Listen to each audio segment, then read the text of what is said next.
Actualmente estoy en un dilema y, sinceramente, no sé qué hacer. Empezaré desde el principio. Hace 5 años, mi vecino de al lado, Charlie, o Charles como lo llamamos, nos informó sobre la desaparición de su hijo de 14 años. Lo reportó a la policía. Salió en las noticias. Estaba en todas partes. Mi esposa y yo nos sentimos realmente mal, y siempre nos ofrecimos ayudarlos en todo lo que pudiéramos. Con el paso de los años, sin noticias sobre su hijo, asumimos que eventualmente llegaron a aceptar que probablemente lo peor había sucedido. Mi esposa y yo nunca tuvimos el valor de preguntar si alguna vez apareció el cuerpo. Ocasionalmente, Charles y su esposa nos invitaban a asados durante los meses más cálidos. Notamos que ninguno de los dos volvió a ser el mismo desde que su hijo desapareció. La esposa de Charles, Kathy, siempre estaba más callada y reservada, y Charles simplemente parecía más incómodo y nervioso, lo cual es entendible hasta cierto punto. Avancemos un par de años hasta la semana pasada. Charles se me acercó cuando estaba sacando la basura y me pidió prestada una pala. Sin dudarlo, corrí a darle mi mejor pala, sin preguntar para qué la necesitaba. Me dio las gracias y dijo que tenía que hacer algo de trabajo en su patio trasero y que me la devolvería al día siguiente. Luego desapareció en su patio. Entré a casa y cuando estaba junto a una de las ventanas del piso de arriba, que tiene vista clara al patio de Charlie, vi que estaba cavando un agujero bastante grande en el suelo. Parecía estar teniendo dificultades. Después de todo, tiene 56 años. Pensé en ir a buscar mi segunda pala y ayudarlo. Al entrar a su patio y llamarlo por su nombre, levantó la vista de lo que estaba haciendo. Soltó mi pala y corrió hacia mí, diciendo, No, está bien, Tim. Yo me encargo, por favor, vete. Le dije, ¿qué te pasa? No es gran cosa. Principalmente por su reacción tan extraña. Me dijo, no te permitiré usar esa pala en mi patio, y luego señaló la puerta como si yo fuera un perro. Me sorprendió tanto su comportamiento que simplemente me fui sin decir una palabra. Subí a espiarlo desde la ventana. Estuvo cavando el agujero al menos media hora más. Cuando finalmente pareció que había terminado, empezó a mirar alrededor, hacia las casas vecinas, como si quisiera asegurarse de que nadie lo estuviera observando. Y antes de que pudiera pensar en esconderme, me vio en la ventana. Lo único que pude hacer en ese momento fue alejarme casualmente. Está tramando algo, y quería descubrir qué es. Seguí mirando ocasionalmente su patio, pero ya no cavaba. Supuse que sabía que lo estaba observando y esperaría hasta que oscureciera. Y tenía razón. A la 1:30 de la madrugada, escuché el sonido de una pala golpeando la tierra afuera. Estaba demasiado oscuro para ver algo desde mi ventana, así que salí en silencio y miré por encima de la cerca hacia el patio trasero. Pude verlo cavando, claramente. Cuando entró a su casa, aproveché la oportunidad de colarme en su patio y ver qué había en el agujero que estaba cavando. Solo con la luz de la luna se veía un pedazo de bolsa negra de basura sobresaliendo de la tierra en el fondo del hoyo. Miré hacia la puerta trasera y luego de nuevo hacia el hoyo. Hice eso 3 veces más, debatiéndome entre mirar qué había en la bolsa o no. Al final, decidí recorrer de vuelta mi patio, y fue una buena decisión, porque él salió segundos después, pero no volvió a cavar. De hecho, desapareció hacia el otro lado de su casa y no volvió. Entré nuevamente a casa y regresé en silencio a la cama, tratando de no despertar a mi esposa. A la mañana siguiente, lo primero que hice fue mirar por la ventana y ver que el agujero en el suelo estaba completamente tapado en el patio de Charles. También noté que su SUV estaba ahora estacionado en la calle en vez de en su entrada. No sé qué pasó el resto de la noche, pero me perturba pensar que lo que había en el fondo de ese hoyo podría haber sido el cuerpo de su hijo. Por lo que sé, cavó ese hoyo para desenterrar lo que fuere que había enterrado ahí antes y llevarlo a otro lugar para deshacerse de eso. Todo esto es especulación. Llámame loco si quieres. No se lo he contado a nadie, ni siquiera a mi esposa. Y sinceramente, no sé qué hacer. Charles nunca me devolvió la pala. No se la voy a pedir. De hecho, me ha estado evitando desde entonces. Y algo perturbador ocurrió ayer. Por casualidad miré por la ventana hacia la casa de Charlie y lo vi parado en una de sus ventanas mirando hacia la mía. Cuando me vio, cerró las persianas. Y eso fue a plena luz del día. No tengo idea de qué hacer, pero honestamente estoy aterrorizado. Esto ocurrió en 2014, en Carolina del Sur. Yo tenía 15 años y acabábamos de mudarnos a un nuevo vecindario. Mis padres eran militares, así que nos mudábamos con frecuencia. Era una casa bastante bonita, un poco antigua, con una cochera y una pequeña terraza en la parte trasera. Recuerdo claramente que esa terraza tenía una reja de metal oxidado y un marco de madera podrido. En general se notaba que necesitaba reparaciones, pero el interior de la casa era cálido y acogedor, así que estábamos contentes con ella. Poco después de mudarnos, recuerdo que mi madre nos advirtió, a mis 2 hermanos menores y a mí, que no fuéramos al sótano.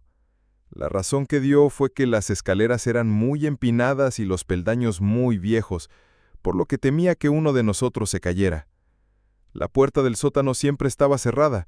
Yo tenía llave porque ayudaba a limpiar con frecuencia, pero la cerradura era muy antigua, del tipo que tenía un cerrojo de bronce con una llave especial, grande y pesada. Era una casa vieja, así que todo era de estilo antiguo.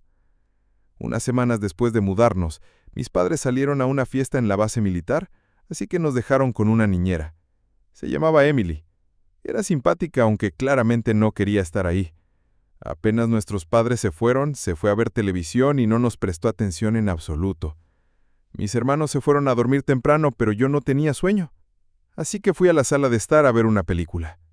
Al pasar por el pasillo noté que la puerta del sótano estaba entreabierta. Me pareció raro porque yo había cerrado con llave esa puerta esa misma mañana mientras limpiaba. Me acerqué con cautela y empujé la puerta. Se abrió con un chirrido fuerte, típico de las bisagras oxidadas. Lo primero que sentí fue un aire frío que venía de abajo.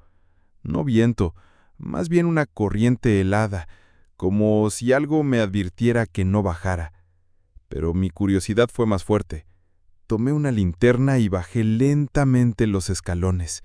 Cada peldaño crujía bajo mi peso. Al llegar al fondo me di cuenta de que el sótano no era tan pequeño como pensaba. Había estanterías llenas de frascos viejos, herramientas oxidadas y un banco de trabajo que parecía haber estado en uso décadas atrás. Entonces vi una figura, apenas distinguible en la oscuridad. Estaba en el rincón más alejado. Me congelé. No me moví por lo que parecieron minutos. La linterna empezó a parpadear. Le di un golpe para que volviera a funcionar y por un instante vi claramente lo que parecía ser un hombre parado en la esquina. Alto, delgado, con una especie de abrigo largo o bata. Pero lo que más me perturbó fueron sus ojos, que brillaban intensamente, como si reflejaran la luz de la linterna incluso en la oscuridad. Salí corriendo por las escaleras, tropezando con uno de los peldaños, y cerré la puerta del sótano de golpe. Puse la llave, la giré y me aseguré de que quedara bien cerrada. Me quedé ahí, en el suelo, con el corazón latiéndome en los oídos. La niñera vino corriendo al escuchar el ruido, pero cuando le conté lo que vi, solo se rió y dijo que era mi imaginación. Esa noche dormí con la puerta cerrada con llave y una silla trabándola por dentro. No dije nada a mis padres al día siguiente, ni durante semanas. Pero un día, mientras ayudaba a mi padre a limpiar el garaje, encontró una vieja caja con documentos de la casa. Dentro había fotos, y en una de ellas aparecía un hombre de aspecto extraño, con abrigo largo y sombrero, parado justo en el mismo rincón del sótano donde yo lo había visto. Le pregunté a mi padre quién era, pero él dijo que probablemente era el dueño anterior. Nunca volví a bajar a ese sótano. Nos mudamos a los 6 meses. Desde entonces, me aseguro de conocer cada rincón de las casas donde vivo. Esto ocurrió el verano pasado. Mi esposa y yo acabábamos de mudarnos a una casa en las afueras de la ciudad. Era una propiedad grande, con árboles viejos y un jardín descuidado, pero tenía potencial, así que decidimos restaurarla. Era una casa centenaria, con mucha historia.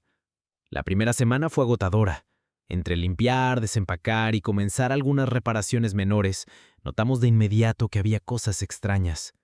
Ruidos por la noche, pasos en el piso de arriba cuando no había nadie allí, luces parpadeando. Pero siempre lo atribuimos al estado viejo de la casa.